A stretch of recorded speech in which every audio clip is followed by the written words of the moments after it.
Hi guys, I'm Fergus. I'm from Ireland. I'm a Tekken Multi finalist in 2017 and 2018. I play a lot of the female characters in this game, but my main character is Asuka.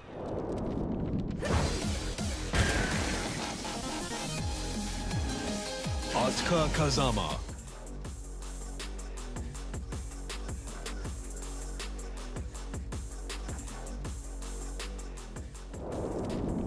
Before we start, be sure to subscribe to DashFight for more character guides and check out their website for all things FGC.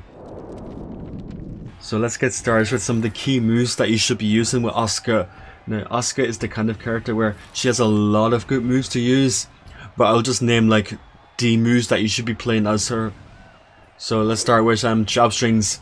So her jab strings, now she doesn't have a traditional jab, meaning that it's not, her jab isn't +1 on block, and it has a lot of recovery for a jab, but what she does have to make up for that is her jab strings. She has jab into a mid, she has jab into a low, she's jab into another low, she's jab into mid, jab mid, can. So she has a lot of options from her jab, and she's also 1-2-4 as well, which some characters can't even punish this. So she has a lot going for her in terms of jabs. Even if the jab itself isn't that good, the extensions of the jab are really strong. They're designed to like kind of frustrate your opponent and annoy them into making a mistake. Another move that you should be using with her and always should be on lock to do is 4-2. So 4-2 is her main whip punisher. It has a lot of range, it's good damage for a launcher, so you should be using this to whip punish your opponent when they make a mistake. Another move is forward 4, which is really good for a homie move. It's plus on block. It's really good to keep your opponent's locks down, and if they commit to a sidewalk out of Asuka's pressure, you can catch them for a follow-up combo, as you can see. Another move is down 3+4. Down 3+4 is good. Now a lot of people hate Asuka for this move, is can-cans. What it is, it's a safe, low crush launcher. So now it starts low, high, so if they duck it, they can duck the low and duck the high. But it crushes faster than a hop kick. And so if you think your opponent's going to overextend under pressure, because it's 14th frame, so if they're going to overextend under pressure, or if they're going to go for a low, using can-cans is very good to destroy their offense. So well-placed can-cans is going to make it very frustrating for your opponent to pressure Asuka. The next one we should talk about is down forward 1. Now down forward 1 is just a generic down forward 1. You know, everyone has something like this. It's something that you should be using as Asuka. Now Asuka down forward 1, it's good on hit, it's +8 on hit, and it's only -3 on block, which is pretty decent for down forward 1 frames wise. It tracks side set right a bit, and it has follow-ups with a -12 counter launcher mid, and a safe high follow-up, both which are natural on counter hit. So you can use these to pressure your opponent, make them freeze up from down forward 1 because of the follow-ups. So they're afraid to press after down forward 1 block because of the follow-ups. Another move that you should be using with Asuka is her down forward 4. Down forward 4 is good because it's 12 frame, it has a lot of range, it's a mid, and it is safe on block at -9. This is good because it has good range, so if your opponent likes to approach, it's useful to keep them out of range, so it pushes them back into Asuka's optimal range, which is range 2. And I'll talk about that a little bit later, why that's our optimal range, but down forward 4 like pushes them back on hit and on block into a nice range where Asuka likes to play them. Another move is 1+2. 1+2 is good, it's because it's a safe mid launcher that launches crouching opponents. Moves like these are quite rare in this game, so Asuka is one of the privileged ones to have it. So it's a safe mid counter launcher. The only downside is it doesn't have a lot of range, but it is still a safe mid counter launcher, or safe mid normal hit launcher I should say, not counter. Safe normal hit launcher that launches crouching opponents. Another move is back 3. Back 3 is pretty infamous for Asuka players. So in back 3 it can low crush, and depending on the character's hitboxes it can go into some highs and mids as well, and you can easily hit confirm the launcher follow up to get a combo. This is good if the opponent likes to rush in and mistime their pressure or mistime their approach against Asuka and they run into back 3, which is really good for keep edge. It's hard to punish on block and it's hard to punish on whiff for a lot of characters, so in a lot of matchups this move can be pretty abusable. Another move this was kind of newly buffed in this season, is Denback 1-2. Denback 1-2 is good because it's 14 frame, it's hit confirmable, it has a high follow-up that counter launches. So counter launches, as you can see, and it high crushes in 6 frame. So if your opponent likes to pressure with jabs or they like to pressure with highs, you can use this to go under them, hit confirm it, and then wall splat them or knock them down. At the wall, this is very, very, very strong because it wall splats from very far away, as you can see.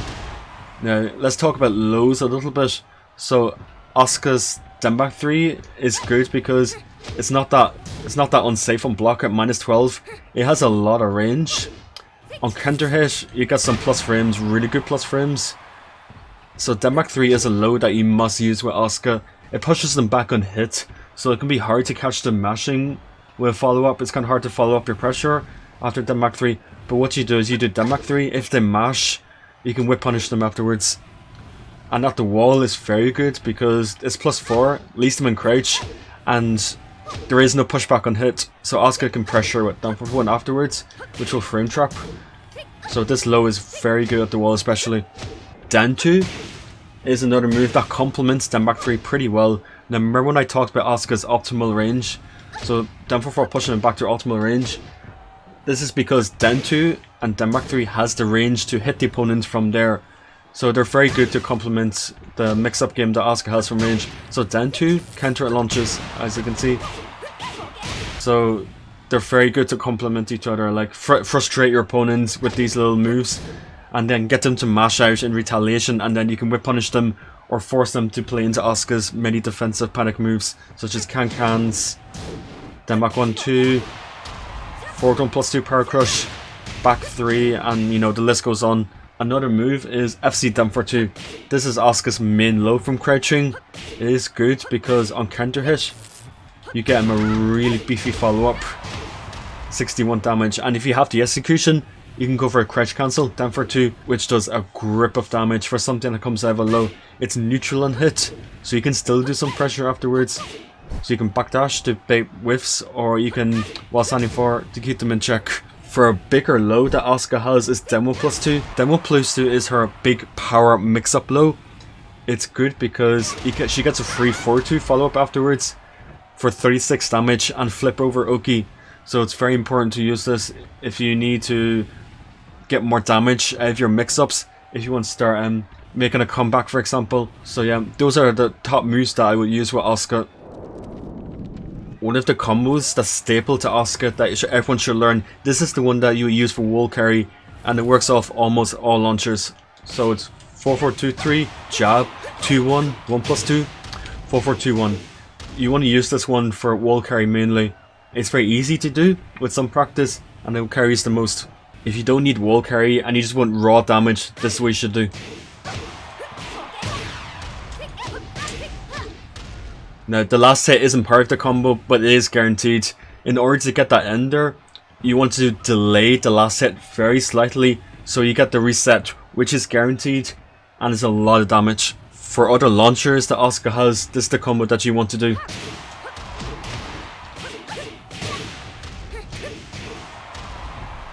Or for standing for on counter hit, this is the combo that you wanted to do that works on everyone.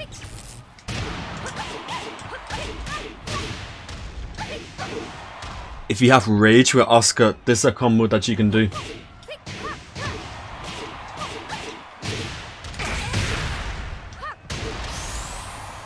You have 2 options for the wall. The first option is 1 +4, 2-4. You have very good Oki after this. It keeps them at the wall. It does a little bit less than the other one, which I'll show now. The other option is this. It does a bit more damage. The positioning is a bit worse, but you still have very good advantage. So it's up to you to decide which one do you want to go for. Do you want a bit better Oki, or do you want a bit more damage? It's up to you to choose. Now let's talk about her strengths and her weaknesses. So let's start with her strengths.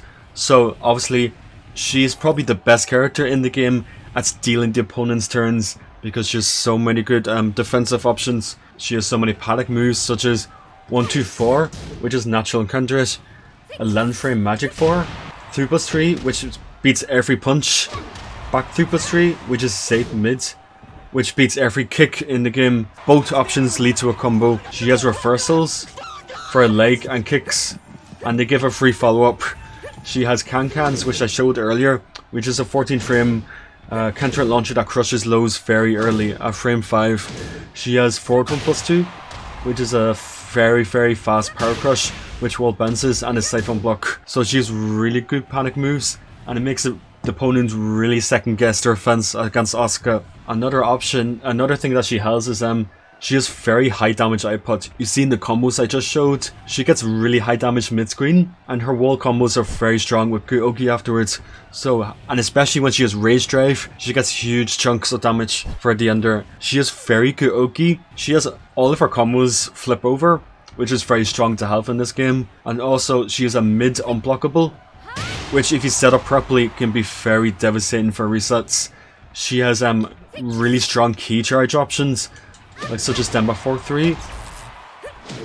All these low starters become natural on counter-edge when she's key charged, so if you place this well, it can be very scary to guess run against her. She has a lot of safe counter launchers and a lot of safe normal hit launchers, such as Dem 4-2, 1+2, can-cans, off for 3, side step 4, back 4, 1-1-3. She has a lot of counter launchers, a lot of normal hit launchers, so she's gonna combo you eventually from something. She's a very safe character. Like, her lows are only like -11, -12, you know, they're barely unsafe, so you're not gonna need like a huge punish for them against most characters.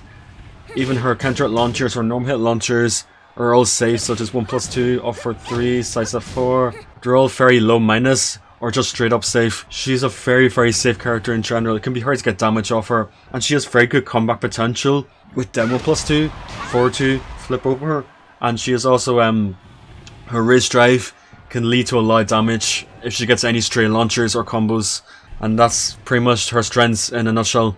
Now, she's not a perfect character, right? She does have some weaknesses. The main weakness that she has for sure is her jab. So her jab doesn't really have anything natural guaranteed afterwards, so it can be hard for her to like perform like real offense. It's the same with Dunford 1. Doesn't have anything natural off Dunford 1, so her offense can be a bit lacking. She has the worst 10 frame in the game, so this can matter in some matchups where some characters can abuse -10 moves on her, such as Brian, such as Armor King, and other characters that have very strong -10 moves. So her punish on them won't be very good. Her lows are a bit on the slow side, because they're all at least 20 frame startup, so they're a bit on the slow side. Her down-4 and her FC down-4 2 are a bit quicker, but they're a bit less rewarding than the slower lows. So her offense is a bit hard to implement against opponents who have very active defense. She has issues with tracking to her side step right, so her down-4 1 tracks there a little bit, but otherwise she struggles a little bit to deal with side step right into quick block, which a lot of her options will miss against. So she's forced to do forward 4 to keep the opponent down, or really change her timing. She has to change her timing a lot compared to quite a few characters to keep her pressure realigning with the opponent. You can also check out all the things shown in this video in the text version via the link in the description. If you like this video, please leave a like or comment below with your thoughts, and thank you for watching, and I hope you all can benefit from this tutorial.